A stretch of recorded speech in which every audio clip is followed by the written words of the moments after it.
Hello, everyone. A very warm good evening, good afternoon to all the people who are there in the different parts of the world. And we are here with yet another series of our webinar, and wherein we will be talking about a very interesting aspect of our research journey, which will be talking about data collection, data analysis, data interpretation. All right. So let us begin. First of all, I'll be giving you a brief about research graduate. And before that, let me wish a very happy Ramadan to all those who are fasting. May this month of Ramadan wish may bring a lot of happiness, joy to all of you, to all of us, and may God bless us all with all the blessings and happiness to all the people who are situated around the world. Okay, so this is about research graduate, and research graduate basically. Um, we are the one of the company wherein we are there to support you in all your research queries. And when it comes to helping you in your research queries, that means being in the capacity of researcher or academician. If you are even if you are let's say teacher or a researcher or a PhD scholar or a master scholar, or in whatsoever capacity scholars you are, you may be at a different stage of your research journey. You may have different requirements. So research graduate is there to support you. Um, be it your topic selection, be it your statistical analysis, be it your thesis writing, whatsoever, you may approach research graduate for your queries. Also, in order to reach us out, you may contact on the given email ID, on the given number, and you may browse us on the given website. Okay, that was about research graduate. About me, myself, Dr. Renu Mishra, and again, I humbly welcome all of you. And I am a management educationist and a researcher, learner always. I'm based in Dubai and associated with research graduate as well. I am a domain expert for management modules, wherein I'm taking care of masters and PhDs and DBAs at various levels. And I'm teaching in Dubai at various colleges here. Uh, Throughout this research webinar, we'll be talking about the particular topic which we'll be discussing for. Okay, and as far as the structure of this webinar goes, like it'll be a 90 minutes or so presentation, all right, and wherein we'll be talking about the designated topic. Then it'll be a series of question and answers. The PPTs, the certificates will be given to you, the recording as well. So please don't worry about it. That please don't be panicked around that what will be the recording status and certificates. Don't worry, everything, every document will be given to you. Make sure that your registered email IDs are correct once it is right. Another very important aspect of your webinar experience is that please make sure that in order to witness a very clear quality of your video, please increase the video quality on YouTube. Okay, so in case any one of you has um, very hindered quality of video or disturbed quality of video, please do the needful. I may not be a very technical expert or technical sound person. Please, whosoever is, please do the needful. All right, so let's start with the topic for today, and that is data collection, data analysis, and data preparation. Now, when we talk about data collection, guys, so firstly, the topic which you are seeing is questionnaire. Now, before that, before I actually gauge on the topics in line, my actual, I would like to give you a research track kind of things to everyone. And good evening to everyone. I can see some known names also here on this platform. And thank you once again for joining. Uh, it is not visible to everybody. Okay, I have actually not started anything. If it's not clear, screen would be blank because I have not started my slides. So please increase your respective video quality to each one of you, because screen slides from my side as of now is blank. I have not shared anything from on the slides. All right, so please don't worry about the slides, because from my side it is blank. So please do the needful from your end. Okay, please increase the video quality from your end, because slide as of now is blank. Okay, it is actually clear because slides are blank. Okay, so basically when we talk about research, right, research actually, let me sound very philosophical. Research is a journey. Okay, research is a journey, and this journey becomes very traumatized when we do not have right kind of tools for it, when you do not have right kind of sources for it, when we do not have right kind of acumen for it, and of course when we do not have right kind of I would say that data collection, analysis, data presentation mindset for it. Okay, now having said that, what do I mean? What I mean is that stating research is one thing and doing research is another thing. Okay, research starts is that, okay, I said I want to read research. Okay, fine, this one thing. Then I said that on what area I would like to research. That's another thing. Okay, I said I want to do research in HR. Okay, I decided my topic, not the title. I said I want to do my research in certain topic. I decided it. Then comes, let's have a look on the literature of it. Again, all those who have attended my previous webinars, they know a little bit about literature. That is the published material, already published material on the related topic is your literature. Agreed. Now, what after that literature? What after that literature? Now, after that literature comes your real action. Now, what do I mean by real action? Now, when I say real action in research means data collection. Now, when I say data collection, that means actually when you are beginning your own research, because still literature review, you were reviewing what anybody else or what somebody else has already done.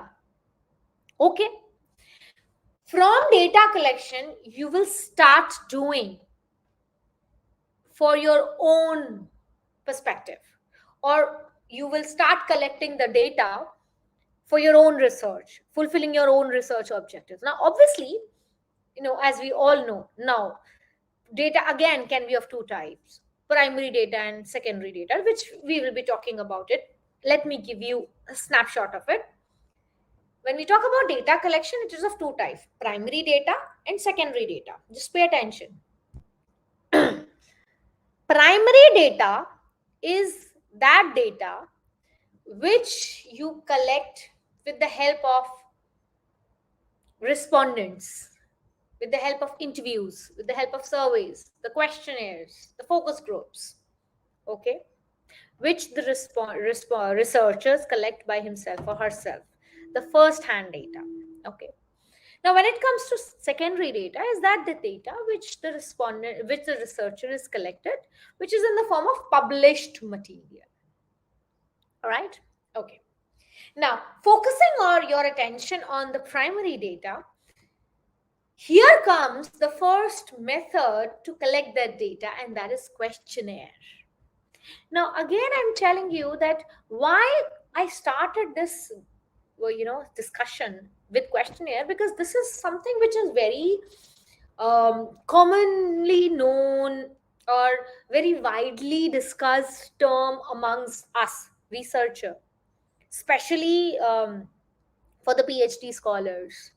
You know, finding the researcher right kind of questionnaire, or designing the right kind of questionnaire is always a pain for the researchers, right? What kind of items should be there in that, what kind of variables should be accommodated in those items. Now, pay attention to this.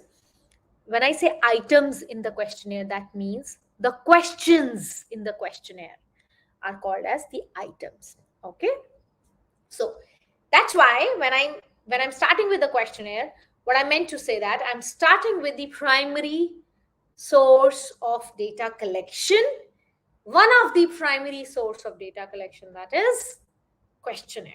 Okay, all right, so let us first talk about that questionnaire. What exactly is it? Now, very simple. I always try and aim to um, put across my discussions in a very simple term. What exactly is a questionnaire? And let me tell you, questionnaires actually can be very, very curious, very crucial stage for researcher. Like somebody says that I was lost for a couple of months, and absolutely true. I can understand the pain of it. And somebody who is, sometimes what happen is that we are not blessed with, I would not say good supervisor or a dedicated supervisor. Right word is a dedicated supervisor. Or you think that you are not able to design the questionnaire on your own. Although after this webinar, I think that you will find yourself in a situation where you can design the questionnaire on your own. Sometimes what happen is time paucity, or your research domain does not allow you to design a questionnaire on your own. Then in that case, what you can do is you can adapt a questionnaire from any previously published study. Okay, now there is a catch in that. If somebody is adapting a questionnaire, now the setting of that study plus your study should be similar. The population characteristics, the sample characteristics should be similar. So the similarity between the study should be similar because of the reason, because that questionnaire can be applied to you. I'll give you an example. There are a couple of universities in US which always encourage students, new researchers, to always adapt for questionnaires rather than being going for designing the questionnaire, unlike what we do in India. Because of the nitty-gritties involved in designing new questionnaires, because when you are designing the new questionnaires, you have to go for the validity and the reliability test and all. So they go for adapting a questionnaire, which definitely requires you to see that whether the setting of the study, the sample characteristics, the population characteristics, all of that are resembles like your studies. Okay, now coming back to what we were discussing about questionnaire. The questionnaire is simple language, no difficult. My always attempt is to make the start discussion very simple, because complex you can always get it from the books. Questionnaire is primarily a simple set of questions, which are also called as items, which you use in order to gather the data from your respondents. Respondents are the people you have chose for, or people you would chose for the gathering of the information, called as sample, or if the population is small, then the entire population, in simple language. Okay, now these set of questions or these items would be designed by careful understanding of your literature, your objectives, and they will be reflecting what variables are under consideration of your study. Okay.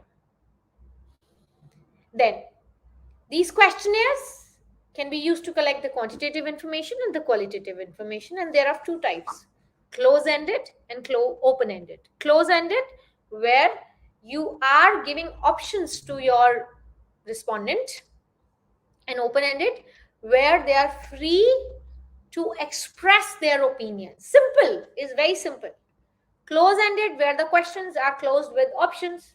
Open-ended, where they are free to express their opinions. Very simple. Okay, let's move on. Now, closed, as I told you, closed questions structure the answer by only allowing the pre-decided categories. Now, categories means the options. Okay, and open-ended is like where the respondents are free to express their opinion. So here, open-endeds are generally used when you are conducting the qualitative study.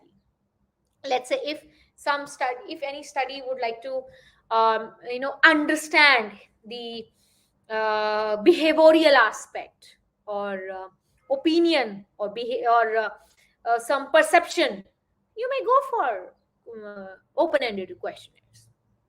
Sorted, very clear: close-ended, open-ended, close-ended with the options, open-ended with no options. All right? Okay, let's move on. Now, what is a questionnaire design? In simple term, which I make you understand, again, we will not make it complicated, because this topic itself may be more complicated if we'll follow is a very in a complicated way to explain it. It will become again very difficult to understand. Questionnaire design basically is that process by which you design the structure or the format of your questionnaire for the study. Every study will not have same kind of questionnaire. Every study, because, and now the question comes, how will you decide this questionnaire? What kind of structure? What kind of format? Again, that depends upon your research objectives, your research questions, what kind of study you will have. So your research methodology basically reflects how and what kind of format you will be having in order to get the maximum and the best possible information from your respondents. See, our aim should be to get the best of the information or maximum information from our respondents. All right? So the question should be designed in such a way, or the information, or the instrument should be designed in such a way that it is easily comprehended by the respondents, comprehended as in understood, plus it is covering all the variables of our study. So when we talk about the length of the questionnaire or so it's quite obvious to understand, that if you're talking about a qualitative study, if you're talking about a qualitative questionnaire where your respondents are free to express themselves, so it's quite obvious that you will not give them a long questionnaire to answer where they are supposed to write a detailed response. Agreed? And similarly for the quantitative one, you have a little more scope to relatively add more number of questions, since they just have to mark the options. Okay, now the question is that we can add how many questions. Now see, deciding the number of questions is basically, you need to focus that you need to cover the agenda of your research objectives. Okay, you just can't have too many questions in your questionnaire, and the questionnaire should not be too small also, so as to so as not to cover the scope of the study. Okay, all right. Now let's have a look on the few features of the study. As I told you, very important, the goals and the goals, objectives, and the research questions should be very, very, very important to cover. Okay, definitions of the key concepts, let me show you all, and then we'll have a discussion on each one of them. When we talk about a questionnaire, a good questionnaire, it reflects each and every aspect, each and every aspect of your research. Okay, so when we talk about a good questionnaire, so as I told you that it basically needs to cover your research objectives. Now, what is research objectives? So your research objective is that primarily that aspect of the study which you would like to study, which you are willing to measure in your study. So that is needs to be covered when you are talking about your questionnaire. Okay, all right. Definitely your how many people you need to approach with the help of your questionnaire. Your key concept should be referred, your hypothesis, what is the association you would like to reflect from the hypothesis, your question construction, what is the like I told you, it should be easy to comprehend, it should be easy to understood by the people. What is the mode of what is the mode of sending that questionnaire, what is the mode of people who are responding your questionnaire, how they are going to receive that questionnaire. That also very very important in scheduling or in deciding the feature of the questionnaire. Okay, okay, then let's further move on. All right, somebody asked me the difference between interview schedule and questionnaire. Now, before I move on, let me give you. Basically, questionnaire, when you talk about, it consists of close-ended and open-ended, as I told you. However, interview schedule, it basically contains of, it is basically structured questionnaires which the interviewer asks to the people. These are the set of questions which are being asked by the interviewer. Okay, so when you talk about the questionnaires, so this can be either open ended or the question or the close ended. Okay, however, when you talk about the interview schedule, these are the set of questions which are compulsorily be asked by the interviewer. Okay, okay, now what is the purpose of questionnaire? I think by far now you must have all got this first purpose, like as I have told you, as I have mentioned on the screen, that uh, what is the main purpose of questionnaire. Now basically, when we talk about questionnaire, the main whole sole purpose is to get the information. Is the main purpose is the get the information from the respondents. Our main idea of designing, of implementing questionnaire is to understand that how and in what ways our respondents will reply back, or will, you know, revert or give information onto the questions which will fulfill the objectives of our study. Okay. Okay. There's one question I would like to take here, that yes, we can have both. Okay, we can have both, open and close both. We can have both the questions. Yes, again, another purpose of implementing questionnaire is, and I think specifically after post COVID times, questionnaire is found to be one of the very important a way of extracting information. Reason being, it is quick. You can approach a lot of people in short span of time. So, and it is inexpensive.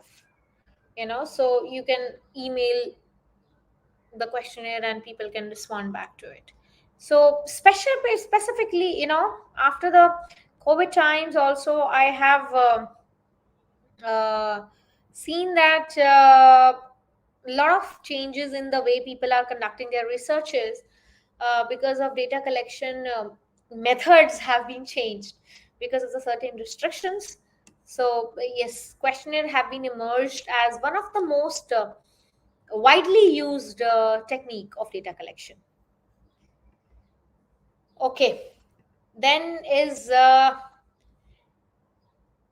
important factor is that the questionnaire is not the process of analyzing the responses. The process is surveying. Yes, it's important. The questionnaire basically gives you the information only. It is just that raw data comes to you.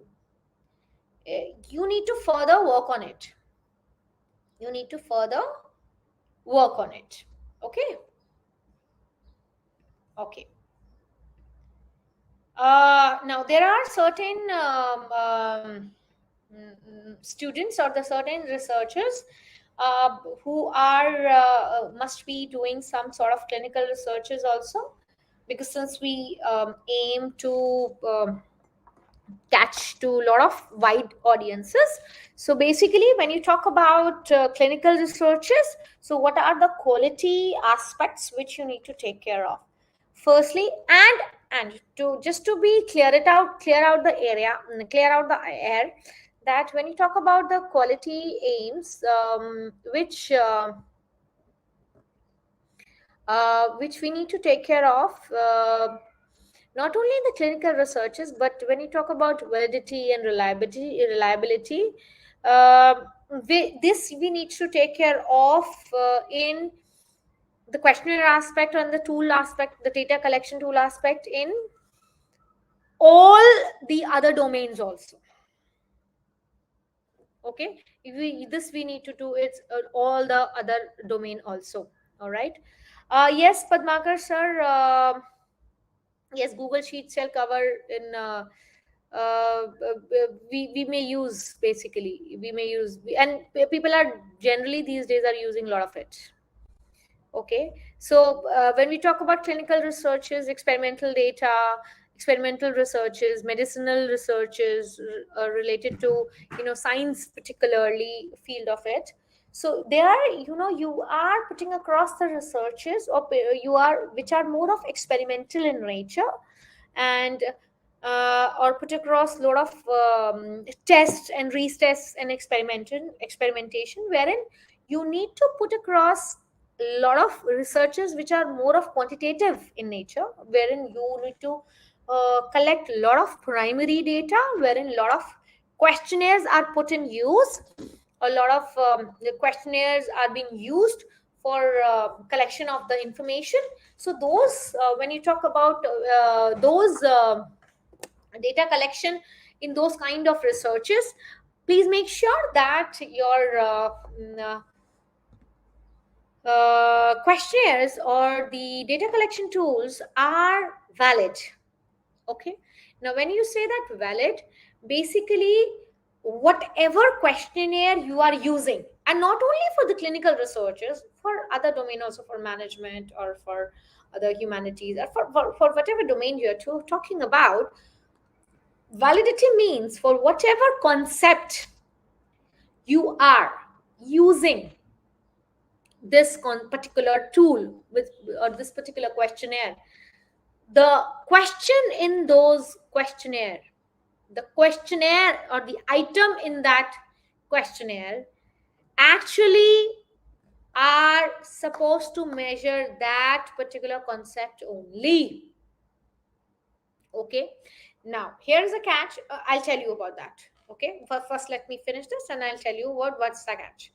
So validity means whatever concept is being supposed to be measured with that questionnaire, it will be measured. So items or the questionnaire of that item or the questions of that questionnaire will be, or they are being able to measure that concept.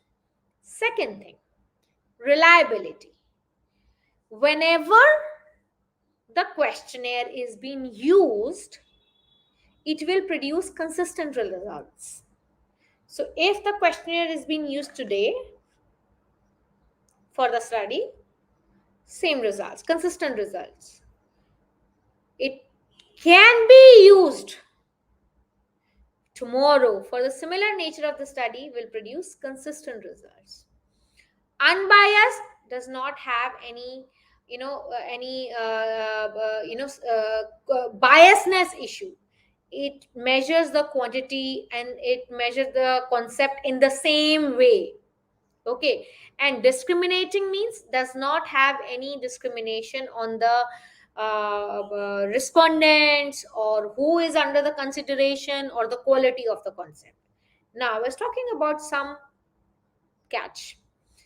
Now all these concepts, all these quality measures, you need to measure, especially validity and the reliability, when the researcher design their own data collection tool. So when you are designing your own questionnaire, you need to produce the reliability and the validity. Okay, so if you are a PhD scholar, you have your own questionnaire and the in your research, many of you must be focusing on that, many of you must be willing to work on that. So when you design your questionnaire, you have to give the validity and the reliability. Okay, all right. Now if let's say you adapt a questionnaire from some other researchers, let's say my PhD research was on change management. All right, you think that based on your literature study, based on your similar kind of context as mine, so you may adapt my questionnaire, my, if you are willing into same area, but the setting of the study may, let's say for example, I am aiming for healthcare, you may go for hospitality. One very interesting question came: if a questionnaire used for another study will produce consistent results, why then need to go for such research, since you are researching to find something new? Exactly. See, consistent results and similar results are two different things. Okay, when you are looking for something new, something new will get to know only when you have done the researches. Okay, consistency in the results means that what you are using, what tool you are using, for whatever concept you are using, firstly it can be used, and secondly basically it can use this for the same quantity. Similar and consistent are two different. So even if after 10 years you would like to reproduce or you would like to use the same questionnaire, it can be used. That is provided the setting of the study, setting as in the variables may be different, maybe probably you may have some or the different variables from the study. Even then you would like to adapt. Now adapting basically does not allow, again you have certain limitations, adapting does not allow you, okay, to change anything from the questionnaire. So if you think that you would like to adapt my questionnaire, you can't change any question in my questionnaire, not at all. That's why, being a researcher on my personal level, I always tell the students that please design your own questionnaire, because that particular researcher worked on their own questionnaire, keeping every setting of their study in mind, every variable of their study in mind. It's just that we would like to avoid validity and reliability. Some time goes by, more of literature we need to do. That's why we want to avoid. But if possible, one should go for their own questionnaire design. Okay. Okay. Then questionnaire in clinical research, obviously, again, as I told you, specifically in clinical research, reason being more of experimentation is concerned, more of first time information is concerned. So lot of data is being used with the help of your questionnaires and interviews. So a lot of dependence on the questionnaires when it comes to data collection is there, when it comes to clinical researches. Okay. So validity of the results is very much depends upon the kind of questions you have in your questionnaire. Because validity means what?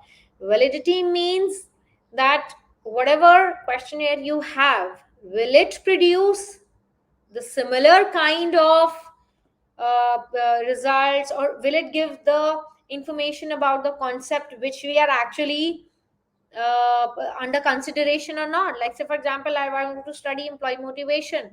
So does my questionnaire have the question related to employee motivation or not? Okay. So validity primarily is reflected by the quality of the question. So do your literature very well, understand your literature variables, and your what do you call as research objective very well, research questions very well, research aim very well. So basically, when you would like to understand uh, your what do you call as the validity of the question items, when you understand your validity of the question, that means you are assured that okay, fine, your questionnaire is good to go. One way is to go for expert validity. You may approach any expert to show your questionnaire that okay, fine, your questionnaire is good to go. When you call as reliability test, you may go for test or retest reliability. That means you administer your test with a group of respondents, and you go with the same questionnaire with another group, and then compare the results. Then again, one way is to go for the cronbach alpha value. So this is the way you may go for, and then inter-rater reliability test. So there are a couple of way by which you may go for reliability and the validity test. Validity may one very if you do not have much time, then you may go for your validity, content validity you may go for, content validity, criteria validity you may go for, construct validity you may go for. Okay. So When you are designing your questionnaire, validity and reliability needs to be tested, and this has a very specific scope in your research. You need to mention, there is a, when chapter methodology is being explained, this needs to be explained. Okay, so coming back to the questionnaire in the clinical research, so one important aspect for the questionnaire in clinical research and other domains also, please do not aim for very complicated language. Okay, don't think that I'm designing any questionnaire, so a lot of English needs to be there, a lot of jargons needs, very simple language, because your questionnaire, you are not designing for yourself, understand. Okay, questionnaire you are designing for others to understand, they need to answer it. So the language should be this, that which should be clearly communicate what the intent of your questionnaire is, what exactly this question wants me to answer. Okay, and there should be a chronology. So you like this, okay, yes, no, if yes then this question, if no then this question. So there has to be a proper chronology of, you know, of the questions, because quite often what I have seen in the questionnaire of the students of basically that questionnaire items are okay, everything is okay, but the arrangement of the questionnaire is not good to go. Okay, the questions structure is not good to structure, as in the chronological assessment is not good. So when you are going for content validity, that is you're asking for an expert to, you know, looking for a question, this may also be checked by the expert, that, you know, whether each question targets your characteristics, that, you know, what the instrument is designed to cover. So basically what we say, that's what we check in content validity, right? When we go and get the expert opinion, that whether our questionnaire is being designed in a way that it is aimed to achieve the characteristics of the study or not. So this structural alignment can also, you may request to the expert that, you know, if they can give you opinion on that too. Okay, all right, okay, let's move ahead. Now comes that if somebody wants to design a one, so basically first of all you need to be very clear about your research aim, what you would like to do in your research, right? Very, I mean, it should be very clear. This would be like if somebody randomly asks me that what should be my questionnaire would like to be, so I'll ask you that what is your research aim. So very clearly you should know that what is your research aim, and what exactly you would like to do with that questionnaire. Simple, very simple. What exactly your research aim, and what exactly you would like to achieve with your questionnaire. What kind of information you would like to gather with your questionnaire. For example, I'll give you an example. Now, I'm in Dubai, all right? Dubai is very famous for Burj Khalifa, okay? Uh, no, Neha, it's not only for clinical researchers, it's for everybody. I told you, I think you have joined late. Dubai is very famous for Burj Khalifa. Let me give you a very live example. Let's keep the environment very live.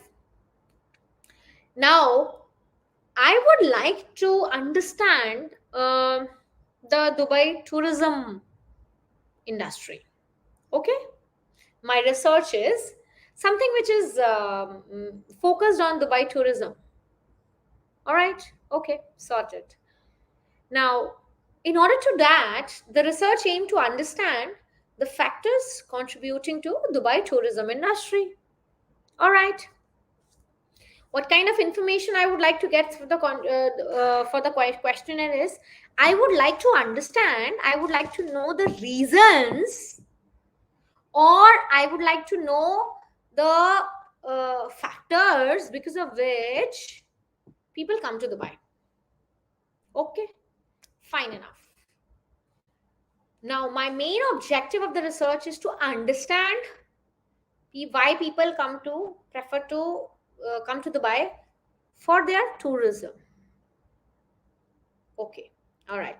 Now, my questions would be like that. Now, here my questions would be such that would reflect the attitudinal preference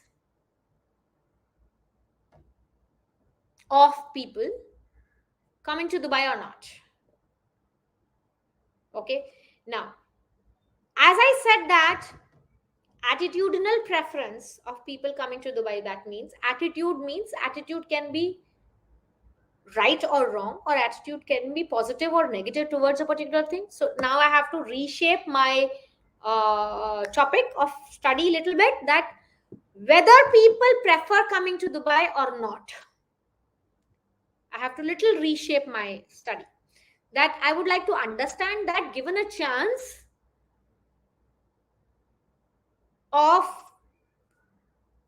visiting Dubai as a tourism place, will people would like to come to Dubai or not.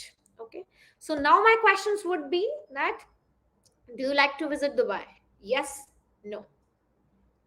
Okay, what you would like, if yes, then what you would like to visit Dubai, like Burj Khalifa or Dubai Mall. Okay, what you'd like to do in Dubai, skydive or shopping. So now I'm just giving an example, randomly I'm designing my questionnaire based on the, obviously you'll have to do the literature review also. Now look at the questions I'm doing here. I'm trying to investigate the preferences of the people. My question of the questionnaires is basically trying to understand the preferences of the people. Okay, now, had it been my study would be around such that I would like to understand the reasons why people like to come here. Okay, why? Now, I know that people would come to Dubai. People prefer to come to Dubai. Now, I know this literature says that people come to Dubai. This is a very well stated statement. Now, I would like to understand why they were like. So, my questions would be like that. Why is your preference to come to Dubai?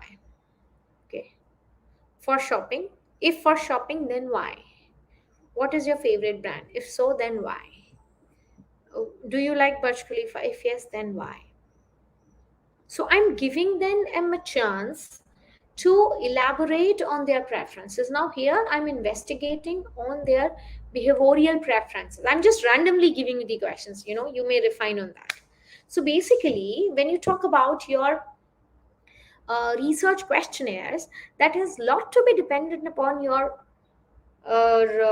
objectives of the study, your research aim, what kind of information you would like to gather, and on the basis of your literature review, you come across a lot of variables.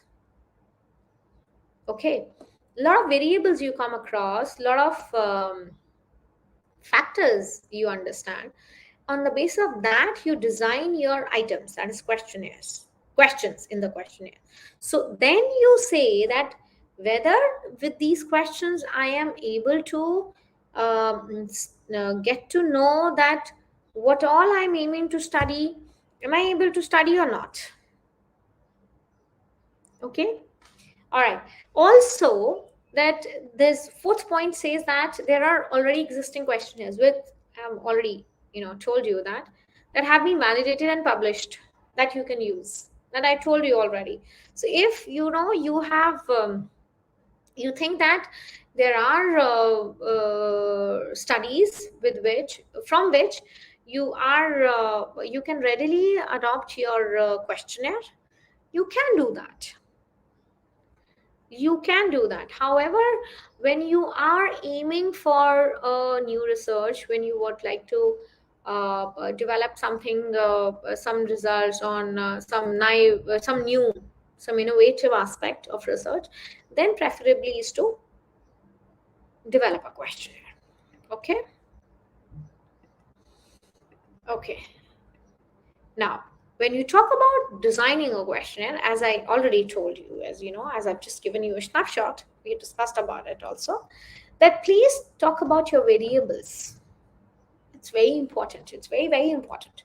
See, variables basically, these are those elements around which your study is surrounding. These are those aspects around which your study revolves around. So now from where these variables come from? Okay, these variables you will identify from your literature.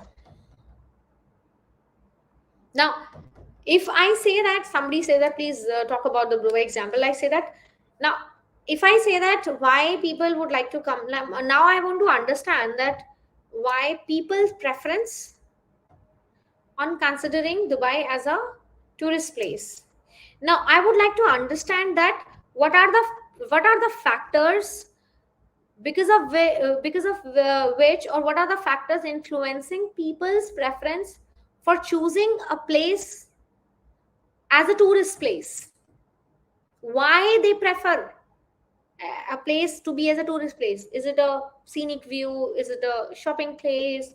Or is it a cost? It is a vicinity from their country, or a visa availability, or language barrier, or availability of food. So I need to understand. And how will I understand? From the literature. From the literature I will understand. For example, another example I'll give you. Let's say, for example, I want to understand that, let's say I'm a teacher, right? So I need to understand that how teachers considers themselves important while the implementation of education policy in any country. Let's take an example, right? There are many countries, and each country has their own education system, and we teachers are instrumental in the education policy of, because eventually we are the ones who are actually implementing in these education policies, but we don't have any role in formulating them, in making these policies. So how much we think that it's our we should be given importance. I want to study that. So here I would like to understand that what how am I what am I defining perception as? When I'm saying teacher's perception, so what am I defining perception as? How am I defining teacher's role? So all these questions to these answers, all these questions will be answered from your literature, and there you get your variables. So if I'm saying I want to understand another example, I want to understand the profitability of any company, XYZ company. So I want to first understand what exactly I mean profitability as. Profitability means cost reduction, profit, growth. But for me and for my study, I can't have everything. Otherwise, my study will be like it will never end, right? So I need to handpick the variables. What variables I would like to focus on, and those variables I would choose from my literature, and those variables would make my study unique. Those which must have not, like for example, somebody must have understood the relationship between customer awareness and marketing strategies in some A region. I would like to study customer awareness and marketing strategies in B region. Now, customer awareness and marketing strategies remains the same, but my regions change. Now, when the region change, the customer demographics change. right? Maybe in region A, the customers are more young, customers are more educated, their income standards are low or high. In B region, it's completely opposite. So that's all you get in your literature. The gap which you find, right, what has been covered and what has not been covered, on the basis of that gap, you get your variables. Okay, so what are you trying to study and what exactly you want to understand, and whether it can be measured or not, that needs to be reflected from your questionnaire. Okay. Okay, then is, as I told you, study your literature. Actually, this is let me tell you, is a very sad state, but this is a very ignored step, but it's a very, very, very important step, very, very important step. People don't pay much attention to it, but it's a very, very important step, that you should pay enough attention to your literature. And current literature means like 8 to 10 years, 8 to 10 years, please, 8 to 10 years, depending upon your domain of study. Okay, domain of study, 8 to 10 years. All right. Mr. Obina, I can't stick to one example, because there are audiences, there are students from multiple domains. So sticking to one example may not fit to the understanding of all. Okay. So I will keep switching to it. All right. And also, when you review the literature, please make sure that what happen is that, for example, if somebody would like to understand the psychological aspect of child, if somebody is a psychological student, a psychological aspect, or psychology behind any depressed child, or any introvert child. So you may come across certain variables in the literature review, but you would like to understand certain more variables. So in those variables, you may add certain subset in your questionnaires, which may be adapted from some other studies as a main variable. Understand here, you have chosen certain variables in your study. Okay, you have chosen certain sub variables which are variables in some other studies. Let's say, for example, psychology is a very vast, very vast subject. You want to understand the psychology of a small child who is very introvert. There are certain factors you would like to understand. You have chosen your variables. But in certain other variables, because psychology of a child varies from family to family, or probably genetically also it varies. I mean, I'm not a psychological expert, but people who are from psychology, they understand it very well. So from family to family, from cultural background also, psychology sometimes it depends. Family setup also, it creates a lot of impact on. So if in your opinion, if some authors have already explained their main variables which you think can be added as a sub variable in your study, and those variables and sub variables should be reflected in your questionnaire, you may do so. Now, reflected in your questionnaire means just pick those variables and translate them in a statement. Just pick those variables and translate them in a questionnaire. And you may actually assume that what kind of answer you think that, you would like, what kind of information. Don't assume that what kind of answer you will get, but what kind of information you think this will give. Yes or no, I'm not saying that it will, I want a yes only. No, this will be a biasness. No. But what kind of information? I want a information on the factors influencing child psychology. Okay. I'm not saying that I want an answer stating family background only. Clearly understand the difference. I want an answer which will give me options where factors influencing child psychology will give. So that kind of statements, you may convert the variables into the statement. Okay. Okay. Then define your target respondents. Now target respondents are basically your the people whom would you like to present your sample. So longitudinal study, when you talk about, is uh, long. As I'm just giving you a tip to remember it throughout your life. Longitudinal study is longer period of time, same group you are repeating again and again, longer period of time. Cross section design is when you are taking one or two group, just giving the questionnaire, getting it filled, and coming back. So very simple. Longitudinal group, you are, let's say for example, you are trying to understand the change in behavior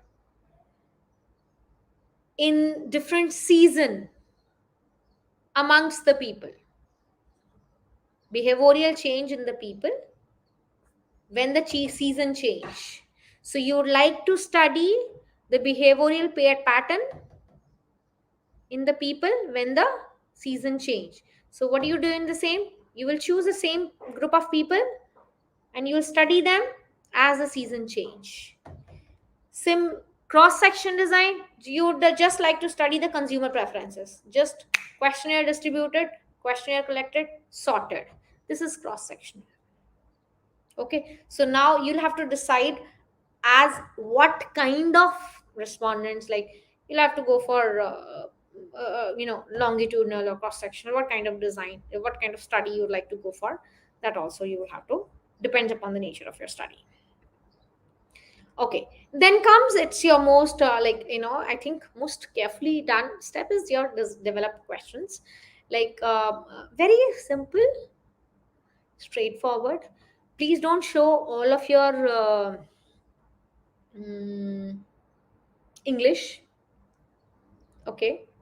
uh, don't go for jargons, slangs, short forms, LOL, FYI, TYC. Please don't do so. T short forms. Please don't do so. Because why I'm telling you this kind of short forms, I have received it personally. So that's why I'm just giving you a suggestion. Avoid using it. Avoid using it. That TYC, okay, and just short form slang is, and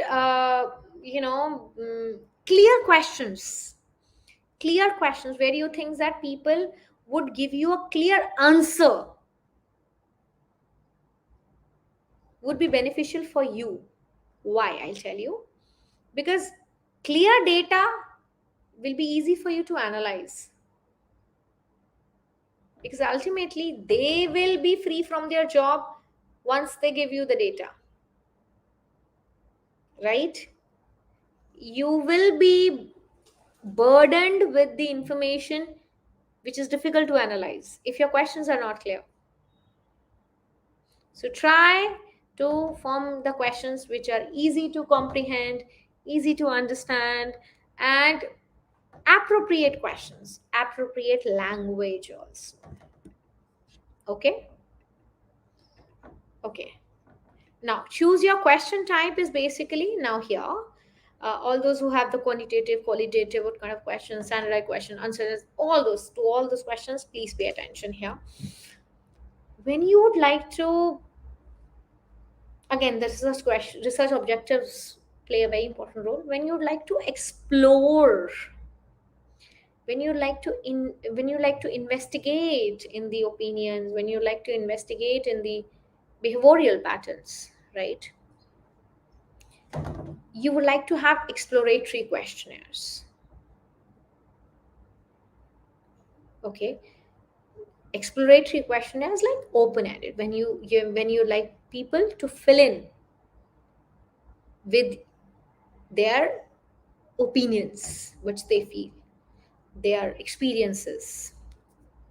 On the contrary, when you have quantitative questionnaires, there you will have close-ended, like you have multiple choice questionnaires or rating scales, like strongly agree, disagree, or neutral, and like that. Also dichotomous questionnaires are there, where yes or no, two options are there.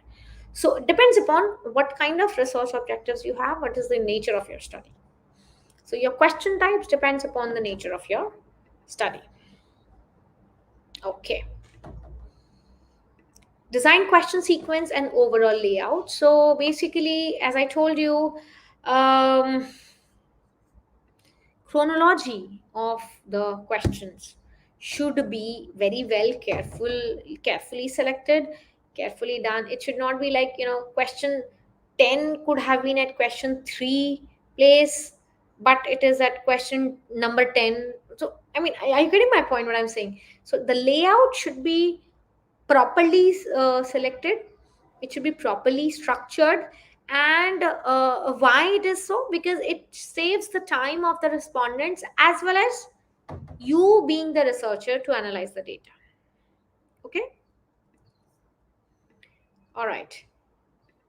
Now, yes, run a pilot. Basically, just quickly, you can run a pilot is just you may quickly give it to 15, 10, 20 people, depending upon your sample size, and representative from your sample, representative only. And you can see that is it easy to understand, it is easy to comprehend, is there any problem, technical glitch? Because if that sample pilot run reveals some technical understanding, if somebody say that question 5 and 6 are not understood through it, let 10 out of 2 3 people say that question 5 to 7 are not easily understood, or 3 people say that fourth question is not completely understood to us, or the option givens are clear, not clear to us, you may go for a relook to your questionnaire.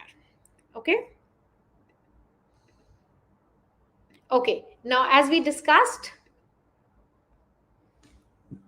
the type of these questionnaires: structured, close ended, unstructured, open ended, quasi structured, semi structured. Okay. Somebody asked me, can we have both the type of questions? In that, we can have. Okay. Close ended, open ended, semi structured. Okay. All right. Now, data collection, as we discussed, questionnaire, data collection questionnaire is basically one extended way or one of the method to collect the data. So data collection basically is the procedure to collect the data and to get the insight of your research. Very important way, very important mm, uh, step in your research. And as much time as your literature review takes, your data collection may take that time in your research if it is not properly coordinated, if it's not properly conducted. So, all those who are researchers, please plan your data collection properly. Okay. Now, what can be the methods, apart from your questionnaire? You may interview people, you may conduct a survey, like we discussed questionnaire for that. You may have a group discussion, you may have observation. Um, then for the quantitative, you have face to face, online, phone, and mail. Now, however, one of the most commonly done for qualitative is interview. Survey basically falls in both, in qualitative and quantitative, both, like we discussed questionnaire. Okay. Now, in observation, what happened in observation is, in observation, uh, you as a researcher is observing the respondent, what they are doing, and noting down your observations, like what's happening out there. Sometimes you are actively involved in the activity of what respondent is doing, you are the part of that, and sometimes you are not. Okay. So Observation also give you in-depth analysis of the information when you are involved and when you are not. Okay. Now, quantitative versus qualitative data. It's very important to understand.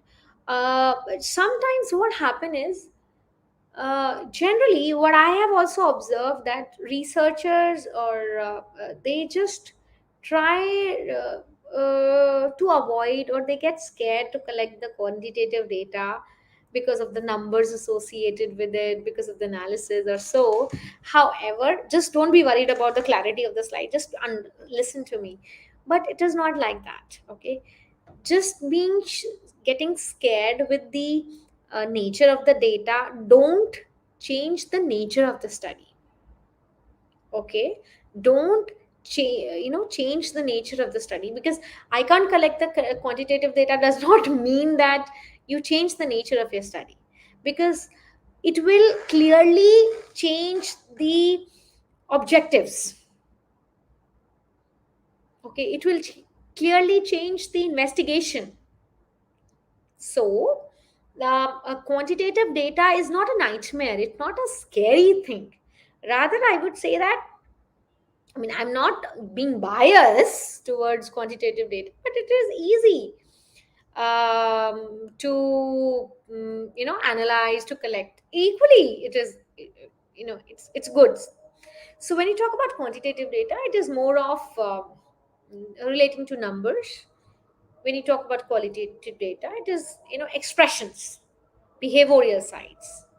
Quantitative data is talk about how many, your preferences, and it is about, ranking the things, counting the things. Statistical analysis, we talk about more in that.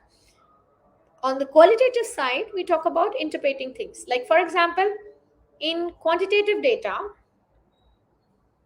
I said I like ice cream. Okay, I like ice cream. Just listen to me, guys. Just, I don't understand why you guys are like school things, slides are not clear. Side, listen to me, I don't read slides.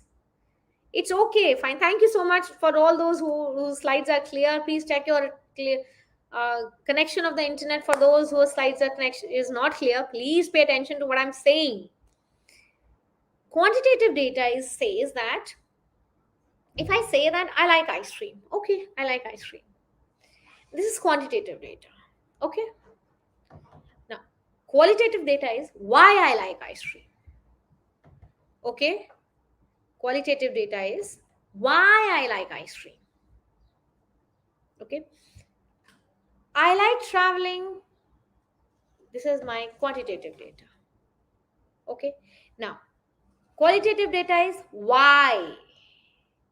So basically, qualitative data tells you more about inferences, tells you more about interpretations, tells you more about why and hows behind it.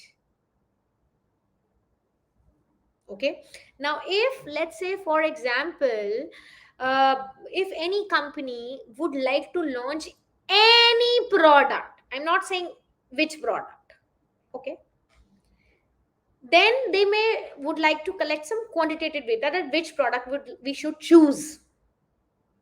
Okay, which should product we should choose to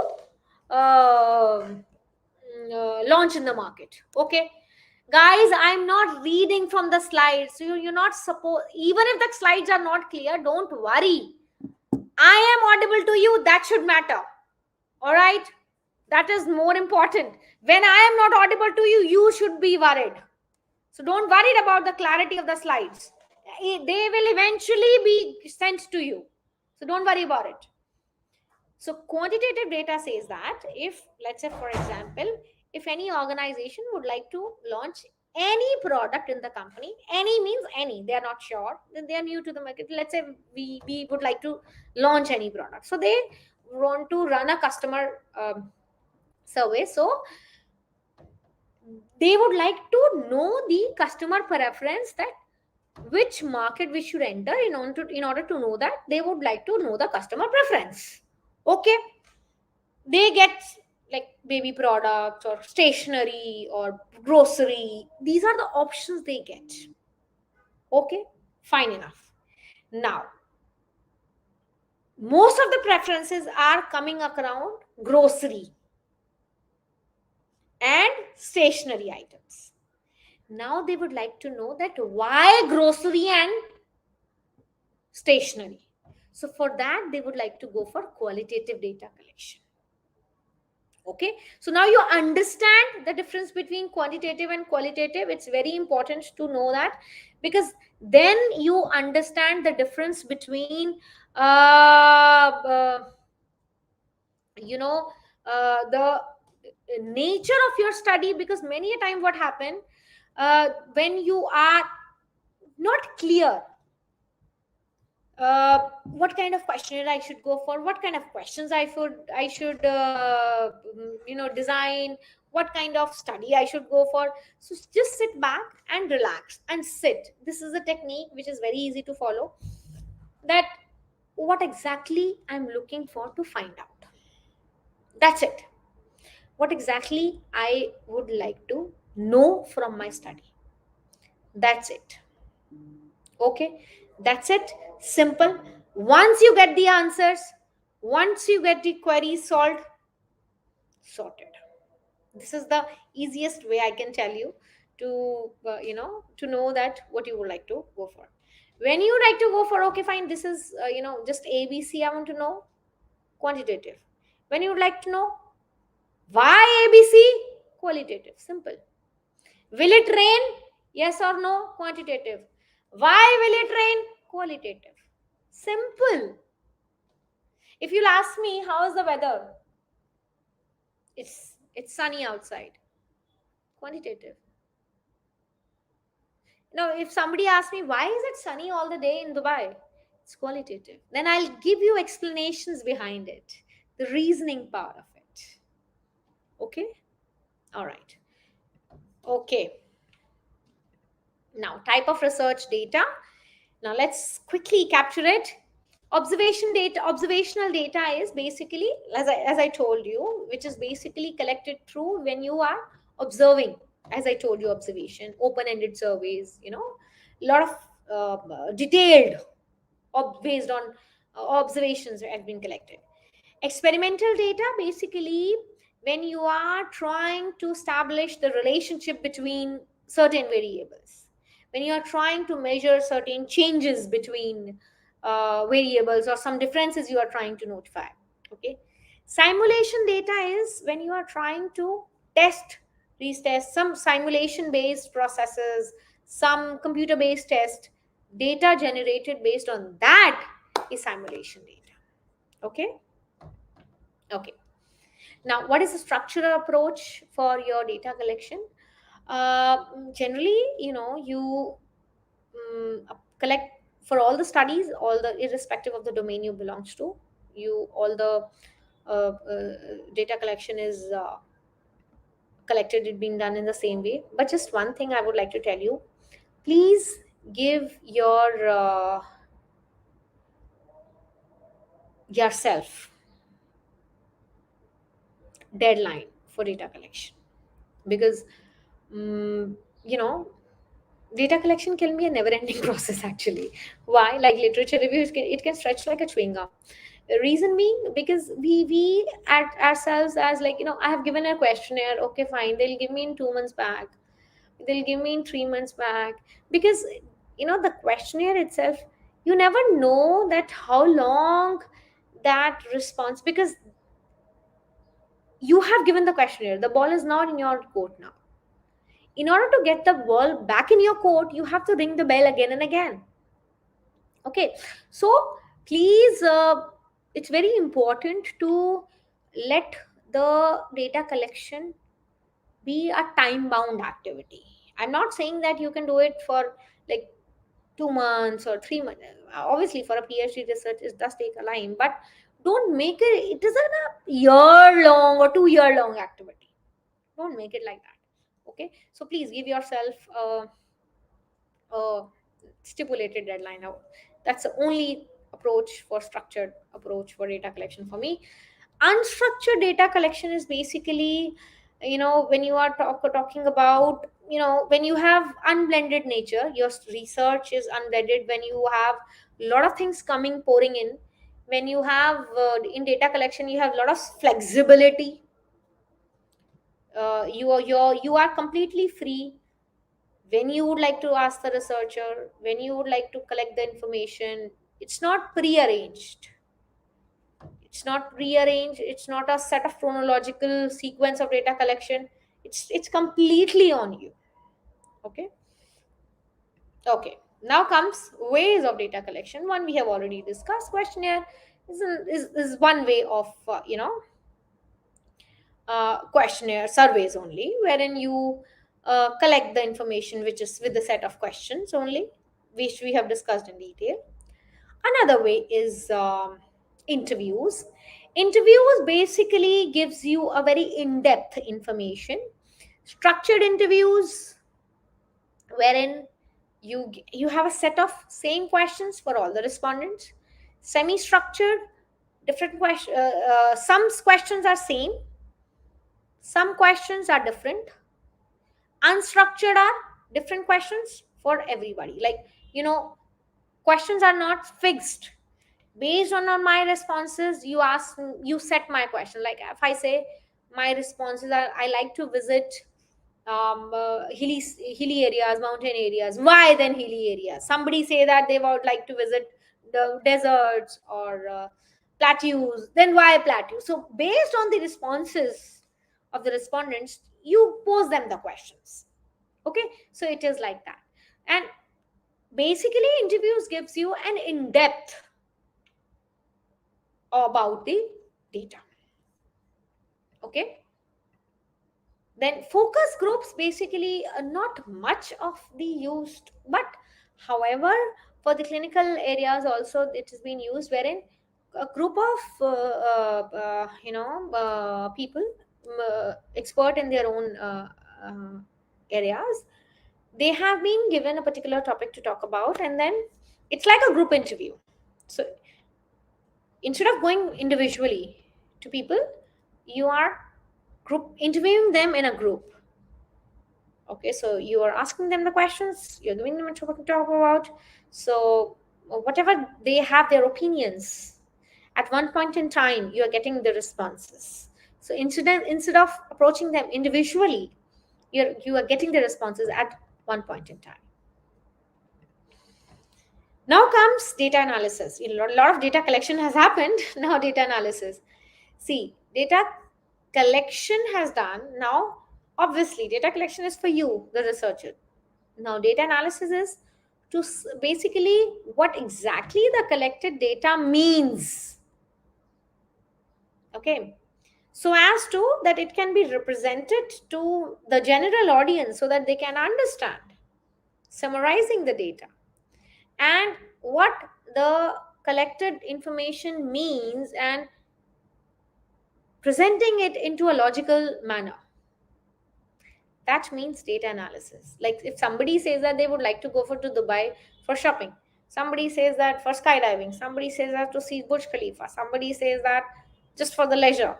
So the sequence means that the factors which influence a tourist to visit Dubai are, now how we can interpret that 7 out of 10 people have said skydive. Okay, so first factor is skydive. 6 out of 10 have said Burj Khalifa. Then second is Burj Khalifa. So you can prioritize also, right? So we have got different factors, different opinions from our data collection, right? So out of it, how we logically collect, how we logically sequence our data or give it pattern, that is called as data analysis. All right. Okay, now again I told you quantitative and qualitative data.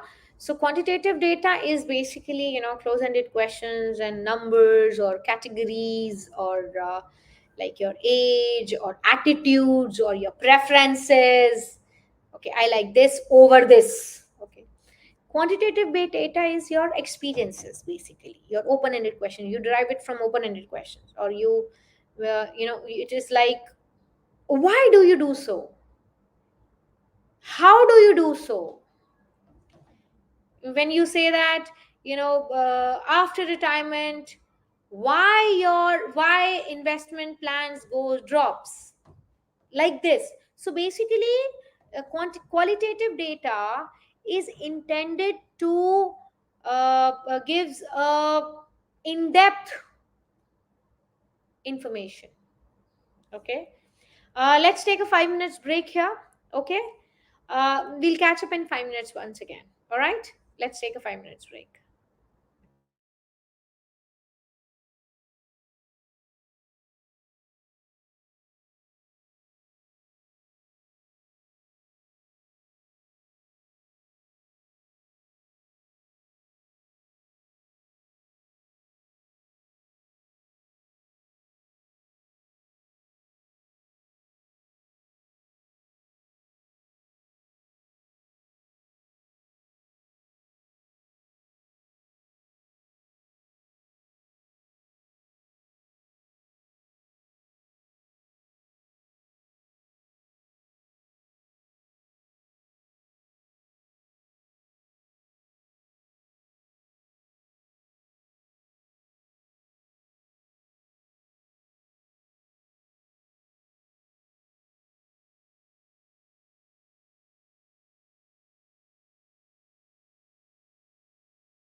Okay, so we are back. All right, so we were on data analysis. So we discussed about quantitative and qualitative data. So when we are talking about data analysis, so what kind of information the data analysis are giving? So when we are talking about quantitative data, so it is telling us about the preferences we have, the ranking of the data. However, qualitative data, it tells you what the reasoning for that. Very simple, just understand in one terms. uh, the quantitative data tells you the information, qualitative data tells you the why behind the information. Okay, so why behind the information you gives it with qualitative data. Very simple. Okay. Okay, all right. Now, data analysis is indeed a very important aspect in any research, any kind of research, irrespective of the domain you are belongs to. Uh, Couple of things which you need to take care of. Uh, your research question and the kind of data you have, your research objectives, your research questions, the kind of data, as I told you in the starting also, these all decides that what is primarily will be the nature of your data analysis. Okay, like your population size, your sample size, your statistical significances, your p value, which should be significance if it's point less than 0.05. So if it's less than 0.05, that means your null and alternative hypothesis, which is accepted or rejected respectively. So which kind of data analysis technique you will use? For example, if you are likely to test the relationship between two variables, you'll go for simple correlation, right? If you have too many factors under analysis or in your study, and you like to go for the relationship between that, you go for factor analysis. If you like to go for the extent of your relationship, you'll go for the regression analysis. So based on your research questions, if you have two groups or more than two groups, within group or outside groups, to t group, t test or f test, based on your research objectives, the nature of your data, you choose your statistical methods, which kind of your research objectives are, what kind of your research questions are. That primarily decides your or your nature of your statistical test. And what is your population size? That derives your sample size. Based on your population size, you calculate your sample size, and then your statistical significance should be calculated, which decides the acceptance or rejection of your null and alternative hypothesis respectively. Okay, so basically your data analysis primarily talks about these things. Okay, now when you talk about qualitative data analysis, so qualitative data analysis primarily it's about data analysis gives you elaborated information. If you go back again, qualitative data analysis gives you detailed information, detailed data. So lot of information is there. Lot of information is not about, I'm not talking about content wise, like number wise. I'm not talking. I'm talking about the width wise. It's because if somebody is explaining something, so it's quite obvious, it's huge. So it's very difficult sometimes, it gets very difficult sometimes to organize it. So you need to organize it. So sometimes, let's say you have conducted some interviews. So firstly, organize. So for each question, For respective respondents, categorize the responses of each respondent's responses for each question separately, organize them. Okay, then understand the repeated patterns, like what is the common theme coming out of it. Okay, what is the common pattern coming out of it. Then develop a coding system for that, like as in, one particular pattern is coming out of it, there's one code for that. You may use respective software like NVivo for that too. And then, like for example, you give a particular coding for particular themes, particular pattern. You, based on that coding or based on that themes generated, you assign that codes, and on that codes you analyze your data. Thematic analysis.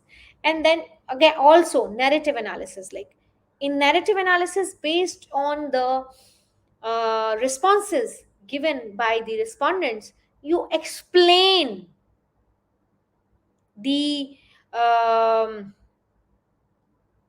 the responses given by the respondents. Somebody has given very important information, Rakima. It's for medical research is zero point zero 0.01. Thank you for this information, Rakima. Well, thank you so much. For management, it is 0.05. Thank you so much.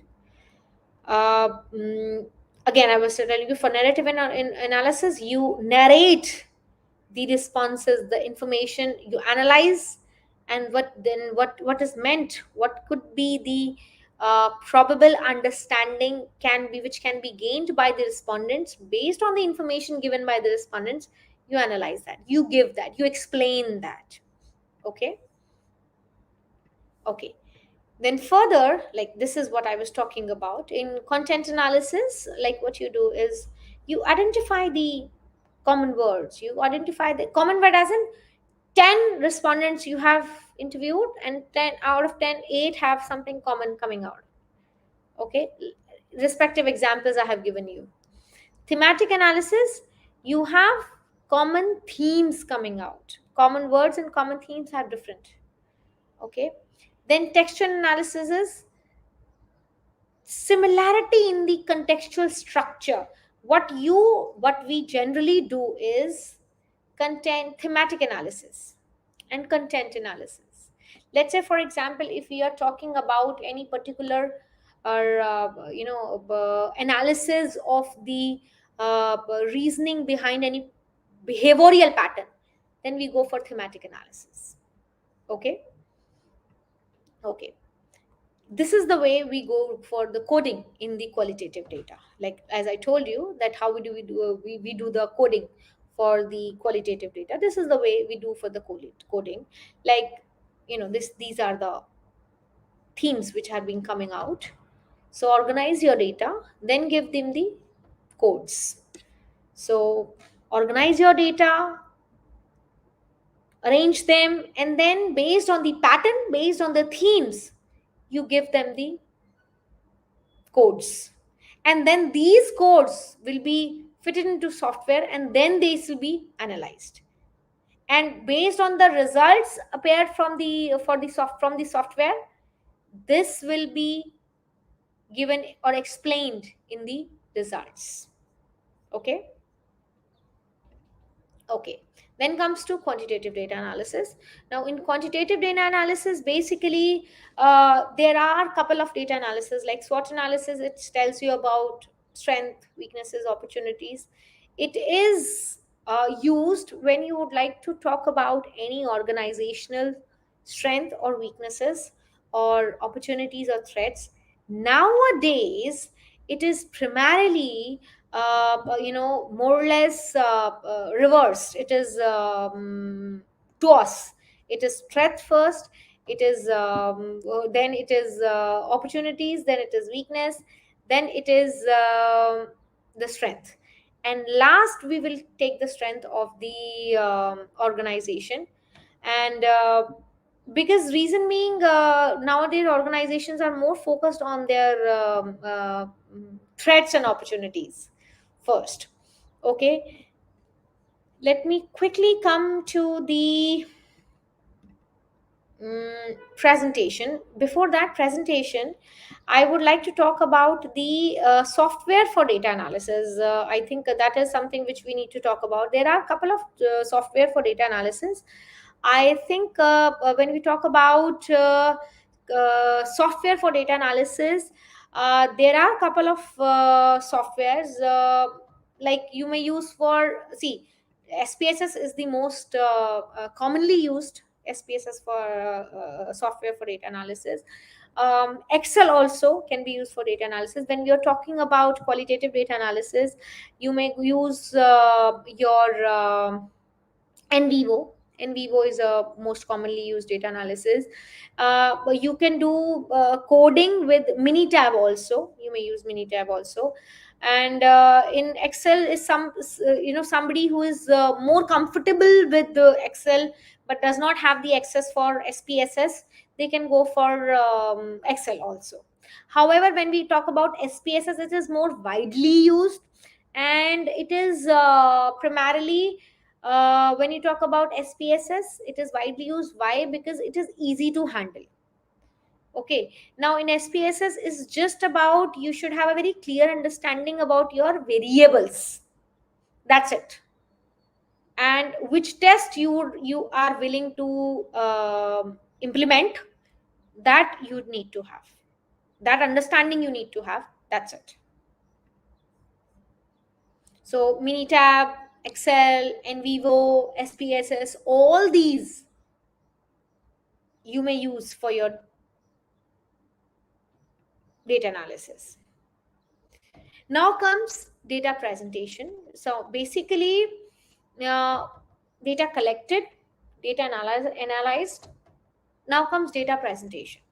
Now, data presentation is how you would like to present your data when it comes to for general audience. You may do it for with the help of data visualization tools. Now, data visualization tools are primarily your graphs, your histograms, your pie charts. Okay, all these, your maps, all these are your, the data visualization tools. Okay, so this is basically the way to present the data. And then steps for analyzing the data primarily.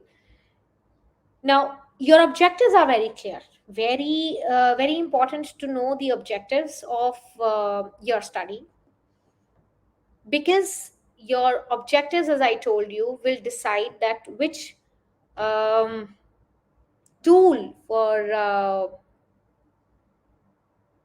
data analysis you will use. Then you collect the data for your from the primary or secondary sources. Primary sources I told you, secondary sources I told you.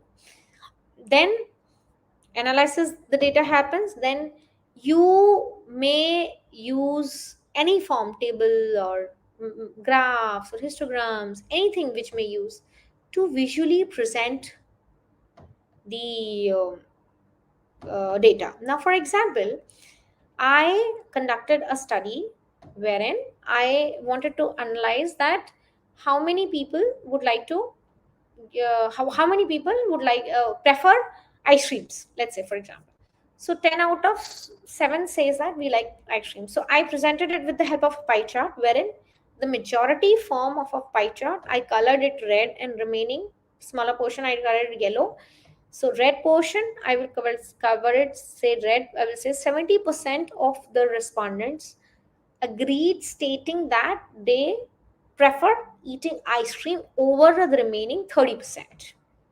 So this is the way I would present my data with the help of data visualization tool. Okay. Okay, so these are some of the data visualization tool. Depending upon your objectives, you may choose any. Okay, so this is the for example, with scatter plot, you may actually um, depict the relationship between the variables you put on x and y axis. Now, as I told you, there are some software also for data analysis, like graph pit software, as I told. Some more also, I told you some SPSS software packages for statistical analysis, Minitab, in Vivo. Apart from them, those software which I mentioned, there are some here, graph pit software, and which you may choose for software analysis. Here you have nonlinear regression. And for PhD, somebody asked me for PhD, they, I think, in my opinion, SPSS is the most commonly used. And basic statistical in test, and all these parametric, non-parametric test, test, correlation, ANOVA, you can actually perform on SPSS very easily. And this particular software, they can give you very detailed information with the help of SPSS. So in my opinion, you may go for SPSS in your PhD. So it's okay. I mean, if somebody who asked me for that, okay.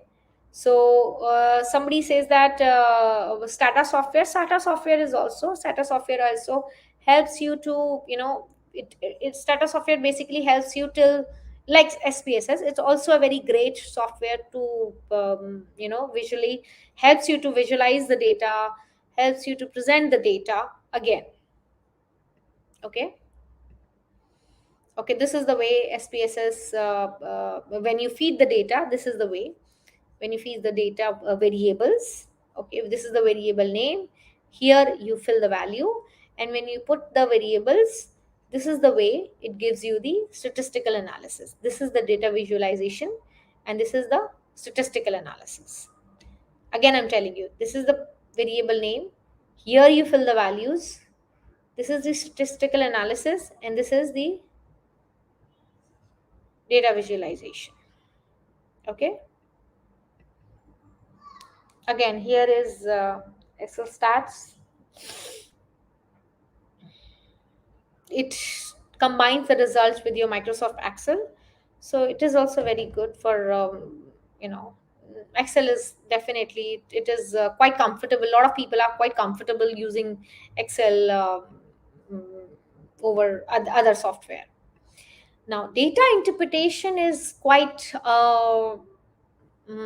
important aspect of your entire research, because this is the step wherein people would like to know, people actually would like to depict your research. Because sometimes what happen is, you entirely skip the research and come back to the data interpretation chapter.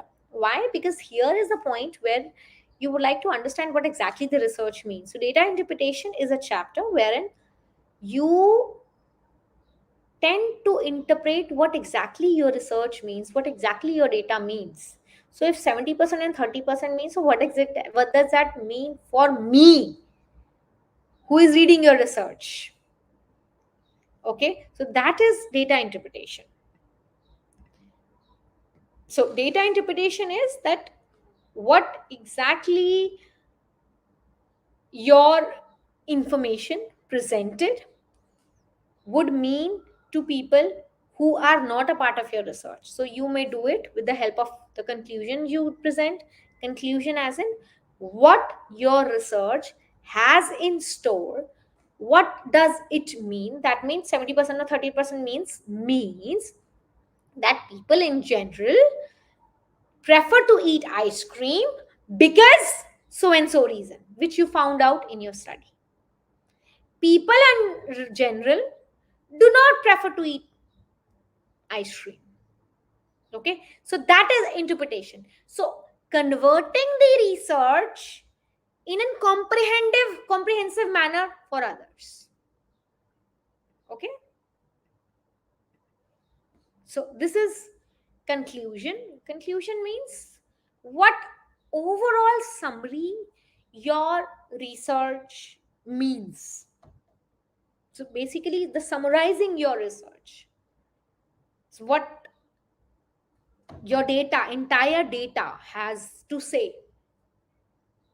When I say data conclusion means what your entire data has to say. The overall data you said. So I say that overall data says that majority of the people would like to come to the bar. So this is the conclusion. This is the understanding of what my data said. Okay, what my data interpreted. So I get an idea of what is the inclination of my data just on having a look on the responses of my respondents. Okay, all right, so that was all today from my side. Thank you so much everyone for being a very interactive audience, and now we are open for the questions. There is a little internet fluctuation from my end. I'm so sorry. I'm there, guys. I'm there. Please, please, please be here. My camera is giving me a little trouble. I'm here online. Please, um, please pose your questions. Please, I'm here. See, when you talk about data coding, right? So data coding happens in qualitative aspect of your research, right? Wherein you label the information, or you label the data which you have got from the respondents, and the label which you have given from the respondents, that you feed in the software. Okay, all right. Now ordinal data, something, okay, somebody has said ordinal data. Ordinal data, basically, when you say the ordinal data is uh, when you say first coming first, second, third. So which is naturally used to measure something. Okay, when you are measuring something, when you're ranking something. I'm so sorry, I don't know why there's a trouble in the camera. I hope I'm audible to everyone. Please, can somebody write an yes or no? Am I audible? My camera is. I hope I'm audible.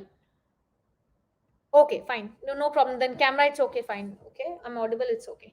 Okay, yeah. Tell me. Thank you, thank you, thank you so much. Thank you, thank you, thank you. Okay. Mhm. Okay, let me take. Okay, we will plan. Thank you, thank you, thank you, thank you, thank you so much. Qualitative, I told you, then you may go for n vivo software. Can we both quantitative and qualitative collection method in same question? You use qualitative and quantitative method of research, that is mixed method research. Okay, Google survey is a good method. Yes, coding will be done using software. Yes, you may use you may use n vivo software, for example, for the coding also, and manually also you may do. Yes, Mr. Ganesh, data collection would be applicable for law also. This is applicable for law as well. I may not be expert for law research, but yes, I think so that yes, law may be in law also. When it comes to Dolly, when it comes to data interpretation, so interpretation is generally is a researcher interpretation about his or her research. Yeah, analysis can be done, with the help of the softwares. Yeah. Okay, okay, okay, okay, okay. For five likely sale, it's not five likely scale, it's Likert scale. It's Likert scale. So, what do you like to know about Likert scale? Can you please elaborate? For five, let's say what statistical analysis?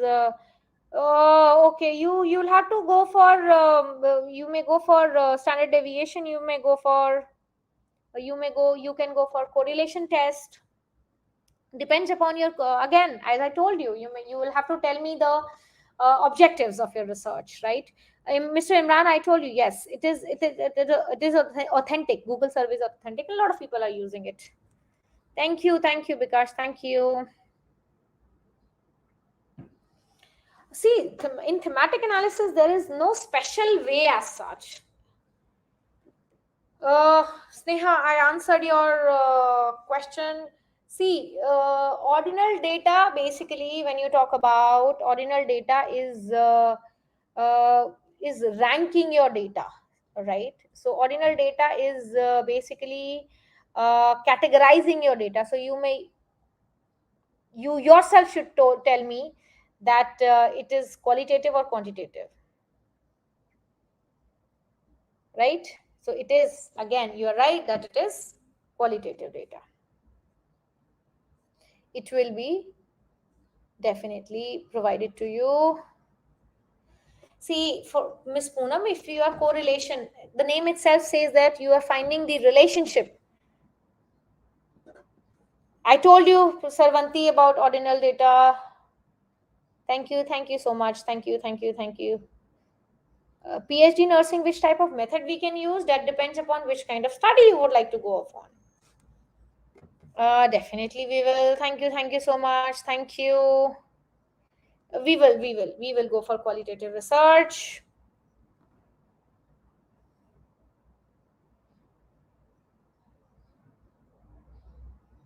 My PhD law is which software to use. I mean, you may go for any software. Go for SPSS, yeah.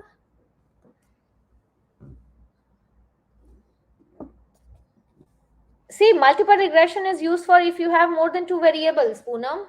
Okay. If you have more than two variables, go for multiple regression.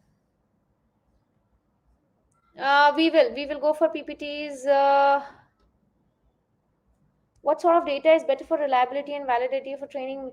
See, for reliability and validity of training module is see, you don't uh, uh, reliability and the validity is being used to check the authenticity of the data. Data analyst, it's a job. I mean, that's a corporate affair. Qualitative and yes, mixed semi-structured questionnaire you may use. Yes. I'm interested in details. Are you hypothesis testing? Okay, fine. We'll talk about it. We may when get the consent from you may attach a consent form in the starting of the consent questionnaire. Mr. Peter, practical guidance of how to interpret data was lacking I will take care of this in the future. However, when we conduct such kind of webinar, we need to take care of everybody's level of understanding. If you have any question which is of practical orientation, please mark it here. Is all categorical data are under qualitative spaces you for meditating and monitoring? Uh, See, spaces may be used for both also. Okay. And when we talk about categorical data, that is for audited ordinal data, it is for qualitative data. Thank you so much. Thank you. It will be told to you.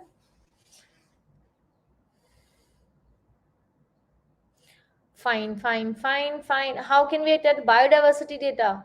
Like biodiversity data, which type of data you would like to attend? Which type of data?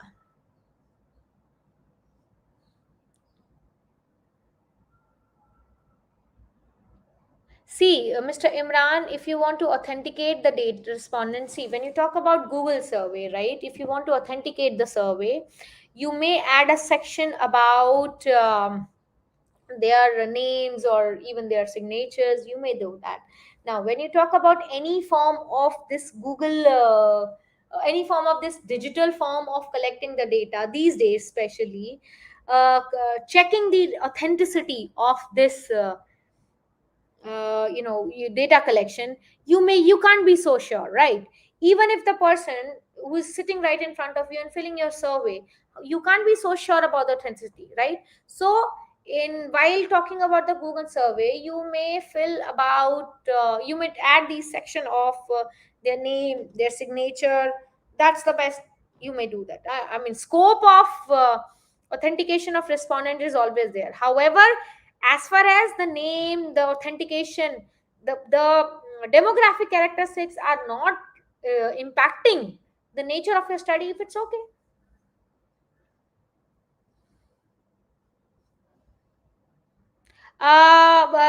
Deeks, right? Changing from changing it to Likert scale from 1 to 5. Again, changing of scale, what you are saying is depending upon your objectives.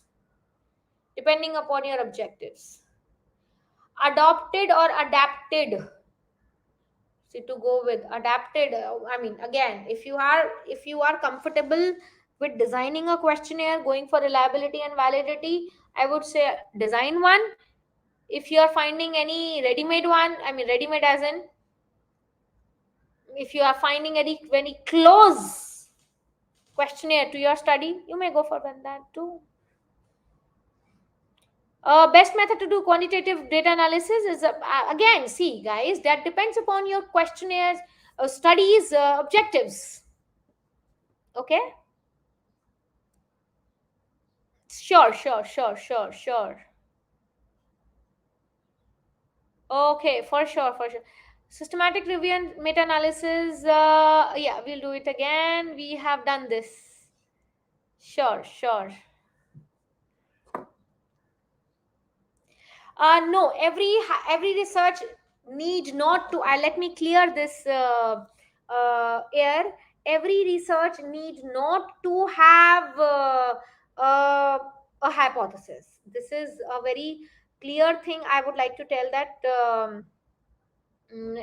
which to everybody, that every research needs not to have the hypothesis. Everybody says that every research should have the hypothesis. No.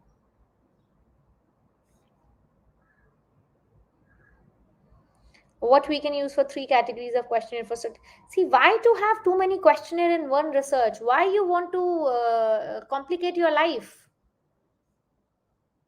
Can we use some other score we can convert in Google form questionnaire exactly what we have in hard copy? I did not get your question, Anima. Please simplify it. Thanks a lot. Thank you so much. Thank you so much.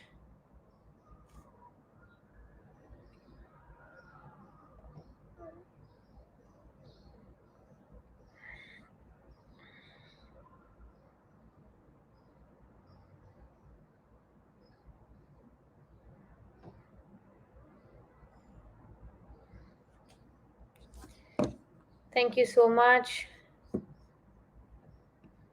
Thank you so much. I think there is this issue in the lab camera. Just a second.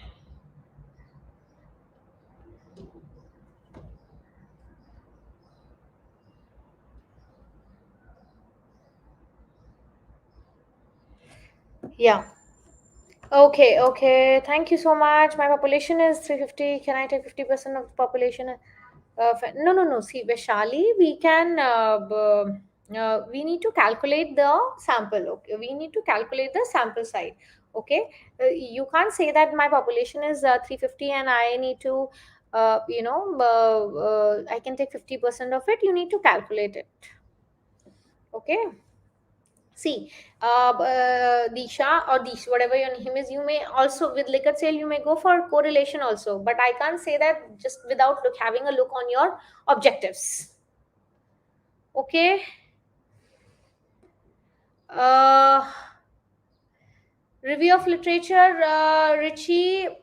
When you talk about your research, PhD research, I think again, I mean, PhD research, at least you should review somewhere close to review and finalizing something more than 100 is something, you know, is something which is achievable, it is desirable, but again depends upon your topic. If it's too in depth, you'll have to take more than that. Okay. I I'm doing my research in banking and I've collected data from RBI website. All the data from RBI website? Strange. I told you that can we use some other score? Can be converted in Google from form questionnaire exactly what we have in our. Yes, you may convert it, Anima. You may. I think I have answered it. Yes, you may convert it.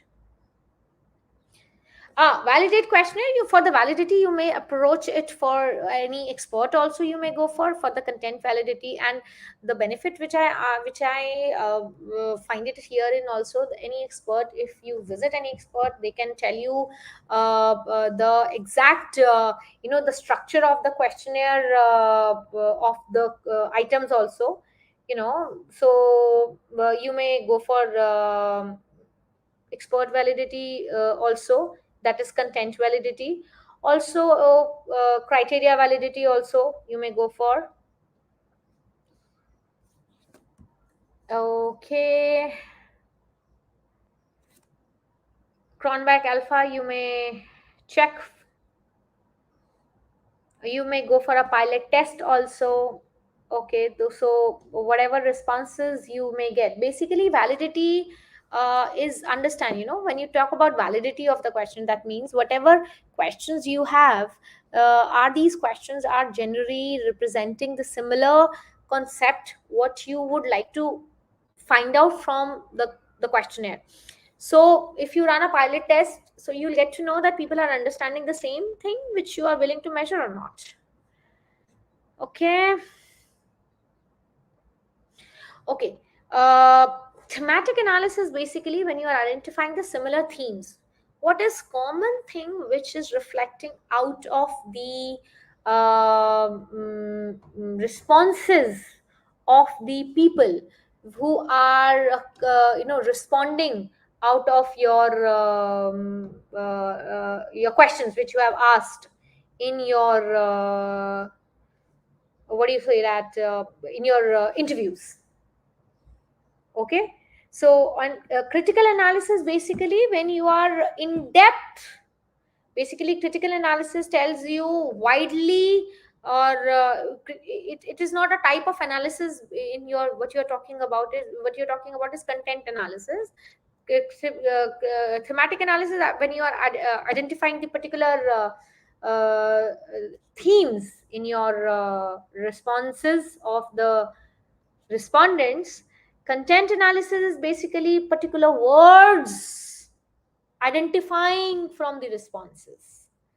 Thematic is themes, content is particular words. Okay. How to arrange data in microbiology in terms of antibiotics? Okay, big raw data on that.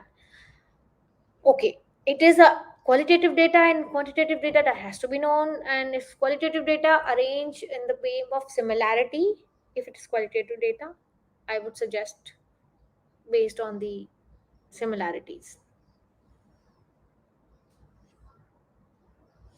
Thank you so much. Thank you so much. Thank you. Thank you. Thank you. Thank you. See, Anima's converting to the scales depends. See, guys, please understand. Scales depends upon your objective. Anything, your decision on your uh, data collection tool, data analysis depends upon uh, your objectives. Okay, so even if you would like to talk about the scales of the questionnaire, so I think the safest one is to use for 1 to 5 Likert scale, in my opinion. The safest one. Okay, if you would like to go for a simple research, all those whom are interested in a simple research.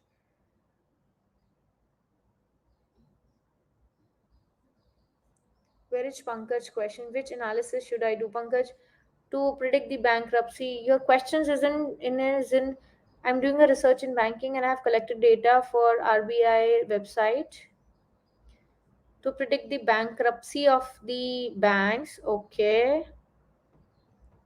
You may go for multiple regression, or multiple regression you may go for or Pankaj, why? Why, I'll tell you. Because in order to predict the bankruptcy of the banks, why you said multiple regression, Rahul, you said multiple regression. He should know why multiple regression, why you do multiple regression. Wherein multiple regression you do because when you are trying to understand the relationship between one single dependent variable and several independent variables. Okay, so there is one independent dependent variable, that is bankruptcy, and why banks get bankrupt, so several independent variables. So in that case you may go for this multiple regression, but still your objective needs to be understood. Okay. All right. Yes, yes, Anima. Yes. Thank you, thank you, thank you so much. Thank you, so everybody. Yes, you may go for Upasana. Yes. How you discover that your analysis is wrong? Okay. See, if you are not getting the correct statistical value in the calculation stage, you may get to know that your analysis is wrong. Yes, you may get to know that analysis is wrong. And who was this? Who was studying for this? Pankaj. Pankaj, bankruptcy. This thing, I would suggest you to simplify your objectives further, because bankruptcy is related to various further factors, right? So break down the bankruptcy into simpler variables further, and then choose the analysis method. However, multiple regression fits it here. Okay, we will try. We will try. All right. Thank you so much, everyone. Thank you so much. Thank you so much. Thank you, everyone. Thank you so much. Thank you so much for being a wonderful audience. Thank you so much. Thank you so much, everyone. Thank you.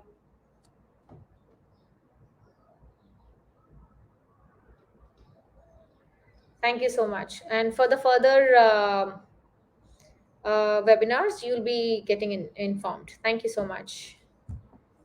Thank you. Thank you so much.